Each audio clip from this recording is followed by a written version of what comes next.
2013 সালের 5 মে রাজধানীর মতিঝিলের শাপলা চত্বরে হেফাজতে ইসলামের সমাবেশে নির্বিচারে গুলির ঘটনায় সাবেক প্রধানমন্ত্রী শেখ হাসিনা সহ 34 জনের বিরুদ্ধে ঢাকার এক আদালতে মামলা হয়েছে। বাংলাদেশ পিপলস পার্টির chairman Mohammad Babul Sardar Dhaka metropolitan magistrate Mohammad Zaki Al ফারাবির আদালতে এই মামলা করেন।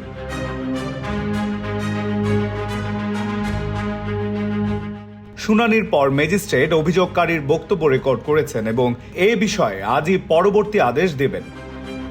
এ নিয়ে শেখ হাসিনার বিরুদ্ধে 11টি মামলা হয়েছে, যার মধ্যে 8টি হত্যা, 1টি অপহরণ এবং 2টি মানবতা বিরোধী অপরাধ ও গণহত্যার অভিযোগ রয়েছে।